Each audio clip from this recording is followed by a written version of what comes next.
सुनिश्चित चैनल में आपका स्वागत है।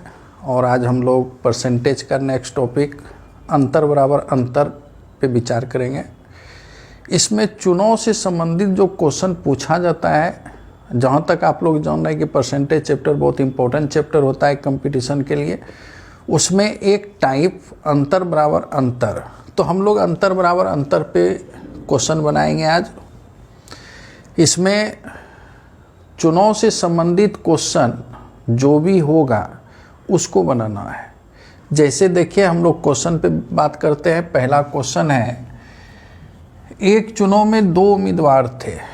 एक उम्मीदवार ने कुल मतों का 43% वोट प्राप्त किए और 420 मतों से हार गया। कुल मतों की संख्या ज्ञात करें। यानी दो उम्मीदवार खड़े थे, एक ने 43% मत प्राप्त किया, तो 43% प्राप्त किया तो 100 में 43 माइनस करेंगे तो जीतने वाले का मत निकल जाएगा।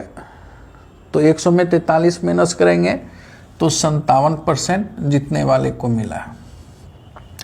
इस दोनों के मतों में अंतर 14%। 57 में 43 माइनस करेंगे तो 14% का अंतर है, लेकिन अंतर है 420 मतों का। अगर हारने वाले को 43% मत मिला तो इसका मतलब है कि जीतने वाले को 57% मत मिला होगा। तो जीतने वाले से हारने वाले को 14% मत कम मिला, लेकिन 420 मतों से हार गया। 420 मत कम मिला है, लेकिन मिला है 14% कम। तो हारने और जीतने वाले के बीच में 14% का अंतर है, लेकिन संख्या में 420 का अंतर है। तो अंतर बराबर अंतर 14% बराबर 420। तो यही हुआ अंतर बराबर अंतर।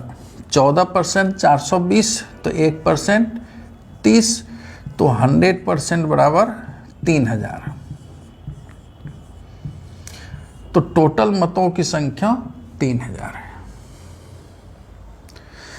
उसी तरीके से आप इस क्वेश्चन को देखिए। 2 नंबर क्वेश्चन, एक चुनाव में दो उम्मीदवार थे जिनमें जीतने वाले को 62% मत प्राप्त करता है और वह 480 मतों से चुनाव जीत जाता है। तो डाले गए कुल मतों की संख्या क्या है? तो 62% अगर जीतने वाले को मिल रहा है तो इसका मतलब है 100 में 62 माइनस करेंगे तो 38% हारने वाले को। जीतने वाले को 62% तो हारने वाले को 38%। तो जीतने वाले को कितना अधिक मिला है? तो 38 माइनस करेंगे 62 में तो 24% का अंतर है, लेकिन अंतर है 480 मतों का। तो अंतर बराबर अंतर, तो 24% बराबर 480, तो 1% बराबर 20, तो 100% बराबर 2000। तो 2000 मतों से चुनाव, ये दो टोटल डाले गए मतों की संख्या 2000 है। अब एक चीज़ यहाँ ध्यान देने की बात है कि जीतने वाले को 62%, तो आप 100 में 62 माइनस कर रहे हैं, तब हारने वाले को 38% मिल रहा है। उसके बाद दोनों का अंतर, तो 62 में 38 आप माइनस कर रहे हैं, लेकिन दोनों के मिडिल में 50 है। अगर हम 50 रखते हैं तो ये 12 अधिक है, तो ये 12 कम होगा। 50 से 12 ये अधिक है, तो 50 से 12 ये कम होगा। इसका मतलब है कि जैसे 62%, इसका मतलब 12% अधिक एक, तो दूसरा 12% कम होगा। तो दोनों के बीच में अंतर 24% का, तो 24% का अंतर ये डायरेक्ट आप निकाल सकते हैं। तो जैसे आपको कहा जाए कि जीतने वाले को 62%, तो आपको ये समझना है कि 12% ये अधिक है 50 से, तो दूसरा 12% कम होगा। तो 12 दोनों 24% का अंतर, लेकिन अंतर है 480 का। तो डायरेक्ट आपको 24% का वैल्यू 480 यहाँ से शुरू करना है। ये 2 स्टेप में आपका आंसर होगा। 24% बराबर 480, तो 100% बराबर 2000।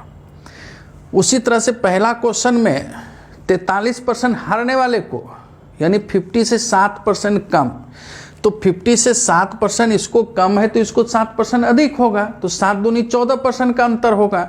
अंतर है 420 का, तो 14% बराबर 420, तो 1% बराबर 30, तो 100% बराबर 3000 डायरेक्ट। तो आपको ये काम करने की ज़रूरत नहीं है कि 100 में 43 माइनस किए तब 57 लाए, अब फिर 57 में 43 माइनस किए तब 14 लाए। आप डायरेक्ट यहाँ पे कर सकते हैं। चलिए फिर आगे क्वेश्चन देखते हैं।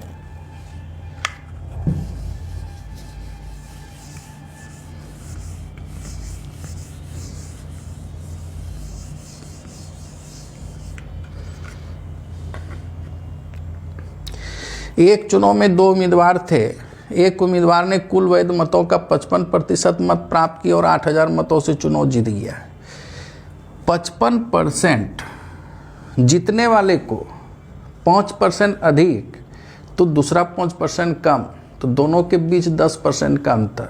तो 10% का अंतर है, हारने और जीतने वाले के बीच 10% का अंतर है, लेकिन 8000 मतों से चुनाव जीत गया, लेकिन मतों का अंतर है 8000।